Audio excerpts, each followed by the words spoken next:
वित्त मंत्री श्रीमान अरुण जेटली जी को उत्तम बजट देने के लिए बहुत बहुत बधाई देता हूं। ये एक ऐसा बजट है जो गरीब को सशक्त बनाएगा, बुनियादी ढांचे को और मजबूत भी बनाएगा, गति भी देगा, हर किसी की उम्मीदों को अवसर देगा, अर्थतंत्र को एक नई ताकत देगा, नई मजबूती देगा और विकास को बहुत तेजी देगा। इस बजट में हाईवे भी बने, हाईवे भी बढ़े, दाल के दाम से लेकर डेटा की स्पीड तक, रेलवे के मॉडर्नाइजेशन से लेकर के सरल इकोनॉमिक निर्माण करने की दिशा में, शिक्षा से लेकर के स्वास्थ्य तक, उद्यमी से लेकर के उद्योग तक, टेक्सटाइल मैन्युफैक्चरिंग से लेकर के टैक्स रिडक्शन तक, हर किसी के सपने को साकार करने का ठोस कदम इस बजट में साफ साफ नजर आता है। इस ऐतिहासिक बजट के लिए वित्त मंत्री के साथ साथ उनकी पूरी टीम भी अभिनंदन के अधिकारी है।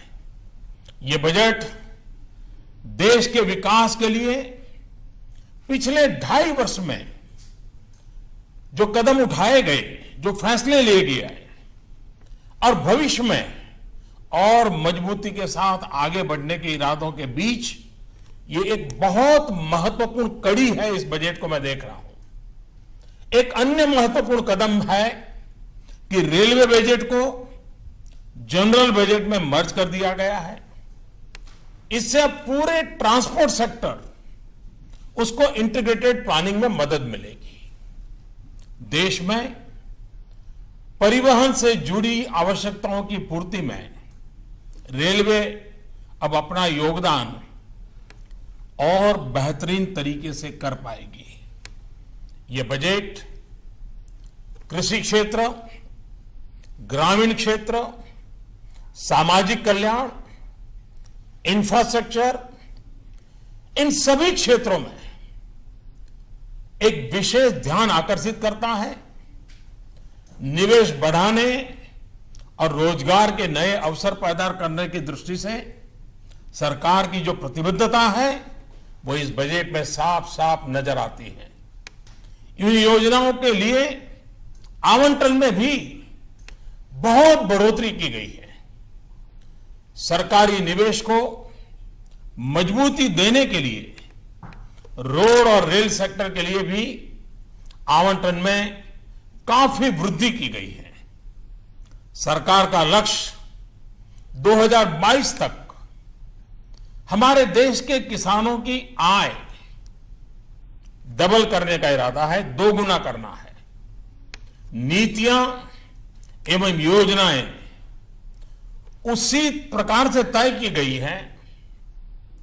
बजट में सबसे ज्यादा जोर इस बार भी किसान, गांव, गरीब, दलित, पीड़ित, शोषित, उन पर केंद्रित किया है। Agriculture, animal husbandry, dairy, fisheries, watershed development, स्वच्छ भारत मिशन, ये सारे क्षेत्र ऐसे हैं जो गांव की आर्थिक स्थिति में बहुत बड़ा बदलाव भी लाएंगे और ग्रामीण जीवन जीने वाले लोगों के क्वालिटी ऑफ लाइफ में भी बहुत बड़ा बदलाव लाएंगे। बजट में रोजगार बढ़ाने पर भी भरपूर जोश दिया गया है। नौकरी के लिए नए अवसर पैदा करने वाले सेक्टर, इलेक्ट्रॉनिक्स मैन्युफैक्चरिंग, टेक्सटाइल, उसको विशेष राशि दी गई है। असंगठित क्षेत्र में काम करने वाले लोगों को संगठित क्षेत्र में लाने के लिए भी व्यापक प्रावधान किए गए हैं। स्किल डेवलपमेंट बजट में काफी बढ़ोतरी की गई है। ये हमारे देश के युवाओं को ध्यान में रख करके और जो डेमोग्राफिक डिविडेंड है, इसका भरपूर फायदा भारत को मिले, उस पर ध्यान केंद्रित किया है। Mahatma Gandhi National Rural Employment Guarantee Scheme, उसके लिए भी अब तक जितना हुआ है, किसी भी वर्ष में न हुआ हो, इतना रिकॉर्ड आवंटन किया गया है। बजट में महिला कल्याण पर भी विशेष ध्यान दिया गया है।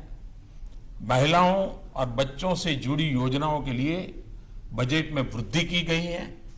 स्वास्थ्य और उच्च शिक्षा के लिए भी बजट में काफी बढ़ोतरी की गई है। आर्थिक विकास में तेजी लाने और रोजगार के नए अवसर बनाने में हाउसिंग और कंस्ट्रक्शन सेक्टर, इसकी बहुत बड़ी भूमिका है। यह बजट ग्रामीण के साथ साथ शहरी इलाकों में भी हाउसिंग सेक्टर को मजबूती प्रदान करने वाला है। रेलवे के बजट में एक बात पर विशेष बल दिया है और वो है रेलवे सेफ्टी फंड। इस फंड की मदद से रेलवे सुरक्षा पर पर्याप्त धनराशि खर्च करने में मदद मिलेगी।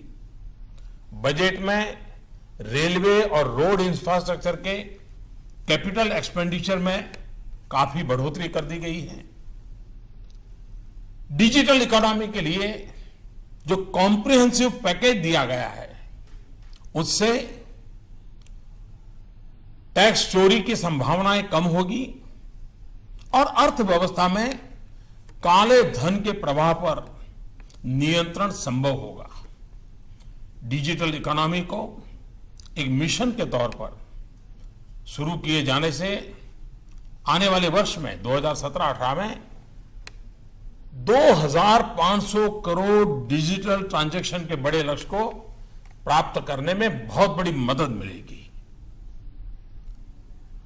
हमारे वित्त मंत्री जी ने कर प्रणाली में जो सुधार और संशोधन किए हैं, उससे मध्यम वर्ग को राहत मिलेगी, उद्योगों की स्थापना होगी, रोजगार के अवसर मिलेंगे, भेदभाव के अवसर खत्म होंगे और सबसे महत्वपूर्ण पहलू है कि निजी निवेश को प्रोत्साहन मिलेगा। बजट में व्यक्तिगत इनकम टैक्स कम करने की घोषणा देश के मध्यम वर्ग को ज्यादा स्पर्श करती है, बड़ी महत्वपूर्ण है। 10% से एकदम 5% कर देना बड़ा साहसपूर्ण निर्णय है। करीब करीब हिंदुस्तान के अधिकतम करदाताओं को इससे बहुत बड़ा लाभ होने वाला है। आपने देखा होगा बजट में काले धन और भ्रष्टाचार के खिलाफ मेरी लड़ाई निरंतर चल रही है। पॉलिटिकल फंडिंग की चर्चा हमारे देश में बहुत होती रही है। राजनीतिक दल हमेशा चर्चा के घेरे में रहे हैं। चुनाव के अंदर डोनेशन एकत्र करने की नई योजना भी वित्त मंत्री जी ने देश की आशा, आकांक्षा और काले धन के खिलाफ की लड़ाई के अनुरूप आज प्रस्तुत की है। देश के छोटे और मध्यम उद्योग नौकरी के नए अवसर पैदा करने के सबसे बड़े स्रोत हैं। इन उद्योगों की पुरानी मांग रही है कि ग्लोबल कंपटीशन में, वैश्विक स्तर पर मुकाबला करने में उनको कठिनाइयां आ रही है। अगर इसके लिए टैक्स कम किया जाए तो हमारे लघु उद्योग, जो कि करीब करीब 90% से ज्यादा है देश में, और इसलिए सरकार ने छोटे छोटे उद्योगों को और उसमें परिभाषा में बदलाव करके उनके दायरे को भी बढ़ाया है और टैक्स को भी 30% से घटा करके 25% कर दिया है। यानी देश के उद्योग जगत के 90% से ज्यादा लोग इसका लाभ ले पाएंगे। ये फैसला मुझे विश्वास है कि देश के छोटे उद्योगों को ग्लोबली कॉम्पिटिटिव बनने में बहुत बड़ी मदद करेगा। ये बजट देश के विकास के लिए एक मजबूत कदम है। इस बजट से रोजगार के नए अवसर पैदा होंगे, संपूर्ण आर्थिक विकास में मदद मिलेगी, किसानों की आमदनी बढ़ाने में ये पूरक होगा, नागरिकों को उनकी क्वालिटी ऑफ लाइफ को ध्यान में रखते हुए शिक्षा, स्वास्थ्य, आवास, ये सारी चीजों में अधिक अच्छी सुविधाएं की संभावना बढ़ेगी और बिना वित्तीय घाटा बढ़ाए देश के मध्यम वर्ग के पास उसकी खरीद शक्ति बढ़े, उसके जेब में ज्यादा पैसे आए, उस दिशा में प्रयास है। एक प्रकार से ये बजट हमारा देश जो बदल रहा है उसको और अधिक तेजी से बदलने का प्रयास, एक प्रकार से हमारे सपनों से जुड़ा हुआ, हमारे संकल्पों से जुड़ा हुआ ये बजट एक प्रकार से हमारा फ्यूचर है, हमारी नई पीढ़ी का फ्यूचर है, हमारे किसान का फ्यूचर है। और जब मैं फ्यूचर कहता हूं तब